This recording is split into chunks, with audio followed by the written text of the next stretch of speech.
संकट में सैमसंग, हम अपनी एक स्पेशल शो में आज बात कर रहे हैं कि सैमसंग को दिक्कत कहां हो गई। और मेरे साथ इस खास मेहमान चार जुड़े हुए हैं। Manoj Gairola, telecom analyst, Pankaj Mahendru, president Indian cellular association, Sandeep Butki, the mobile Indian के फाउंडर, और हरिकृष्णन, इंडस्ट्री एक्सपर्ट। पंकज महेंद्रू साहब, आप कुछ बोलना चाह रहे थे, मैंने आपको बोला था कि मैं अभी आपको बोलने का मौका दूंगा। आप बताइए सर, क्या कहना चाह रहे थे आप? देखिए, नोकिया भी बहुत रिस्पॉन्सिबल कंपनी थी, पर सैमसंग ने गलती क्या की है? सैमसंग ने ये नहीं कहा कि मैं आपकी बैटरी चेंज कर देता हूँ। सैमसंग ने पूरे का पूरा प्रोडक्ट वापस ले लिया। मैं नहीं मानता कि इससे ज़्यादा कोई रिस्पॉन्सिबिलिटी की बात हो सकती है। ये जो हिट हुई है, ये एक वॉलंटरी हिट ली है सैमसंग ने।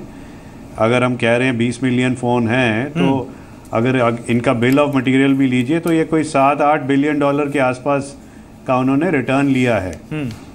तो ये, अगर ये रिस्पॉन्सिबिलिटी नहीं है तो फिर क्या रिस्पॉन्सिबिलिटी है, ये मैं नहीं कह सकता। पंकज, मैं आपको यहाँ पर काउंटर करना चाहूंगा। इधर इनको पूरा फोन रिप्लेस ही करना पड़ता है, क्योंकि इसमें नॉन रिप्लेसेबल बैटरी है, तो फोन तो रिप्लेस होगा ही होगा। नोकिया बैटरी इसलिए रिप्लेस कर सकती थी कि रिप्लेसेबल बैटरी थी। नहीं, non, there is no non replaceable battery. ये जो सिग्नेचर फोन्स होते हैं, क्योंकि हम उसमें रिस्क नहीं लेते कोई और बैटरी डालने का, तो the battery is like a part, it is sealed inside the product. Sir Pankaj Mahendru साहब, हमेशा टेक्निकल बात नहीं, मैं आपसे एक सिंपल बात पूछना चाहता हूं सर। वो बैटरी को रिकॉल करें, बैटरी चेंज करें, या पूरा फोन विड्रॉ करें, मैसेज क्या जाता है सर? आप इंडस्ट्री को अच्छे तरीके से समझते हैं। इस इंडस्ट्री में क्या मैसेज गया सैमसंग के गैलेक्सी नोट 7 के इस पूरे फोन के इस एपिसोड के बाद, और क्या सैमसंग को उसका नुकसान नहीं झेलना पड़ेगा? देखिए, नुकसान तो जाहिर है, बट पूरी उन्होंने रिस्पॉन्सिबली एक्ट किया है कि नहीं, पॉइंट ये है। हम अगर हम कोई, ये जो चैनल है, हम कोई इन्वेस्टर्स तो है नहीं सैमसंग में। सैमसंग एक लिस्टेड कंपनी नहीं है इंडिया में, राइट? तो हम इन्वेस्टर्स की बात तो नहीं कर रहे, यहाँ बात है कंज्यूमर की। और as far as consumer is concerned, Samsung ने बहुत रिस्पॉन्सिबली एक्ट किया है, ठीक, और उनको फाइनेंशियल बहुत ज़बरदस्त हिट हुई है। बट के ये उनकी मार्केट इफेक्ट होगी, मैं नहीं समझता उनकी मार्केट इफेक्ट होगी। मैं इस बारे में और भी जो पैनलिस्ट है उनसे एक राय लेना चाहता हूं सर। समय कम है मेरे पास। मैं संदीप, जल्दी से एक रिएक्शन आपका। आपको लगता है कि सैमसंग का जो स्पेस खाली होगा उसको कौन फिल कर सकता है? कौन सी कंपनी? Xiaomi, Oppo, दूसरी कंपनी? उससे पहले पंकज के उसमें समय नहीं है, ठीक है, स्पेसिफिक इस टाइम पे जो लाइकली लग रहा है, गूगल कर सकता है और एप्पल कर सकता है, क्योंकि जो एंड्रॉयड फैन बॉयज हैं वो गूगल की तरफ उनका पहला रुझान रहेगा, और नंबर 2 एप्पल की तरफ रहेगा।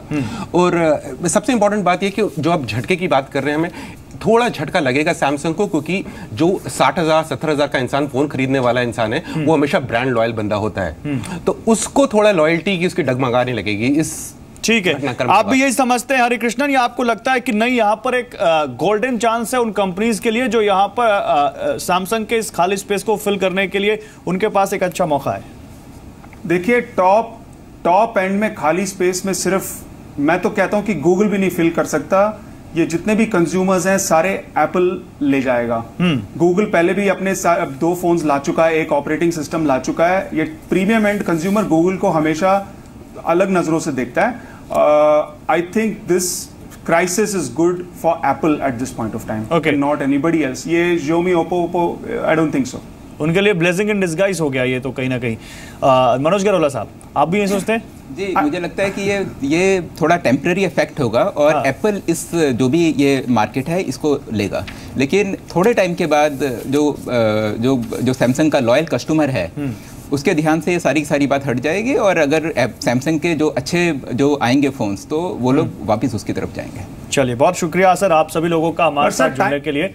बहुत शुक्रिया हमारे साथ जुड़ने के लिए। तो ठीक है, सैमसंग से कोई गलती हुई और वो फ़ोन विड्रॉ कर रहे हैं, बात वो नहीं है। बात ये है कि अब जो स्पेस खाली होगा उसमें कौन सी कंपनी सामने आएगी, और सैमसंग को अगर कोई सेटबैक है सैमसंग के लिए, तो सैमसंग इस सेटबैक से निकलकर सामने कैसे आती है ये भी देखना होगा, क्योंकि सैमसंग वाकई एक बड़ी कंपनी है, काफ़ी बड़ी कंपनी है, और भारत में बहुत बड़ा शेयर है उसका इंडिया में, और इतना आसान नहीं होगा उस शेयर को इतनी जल्दी उसके लिए कम होना।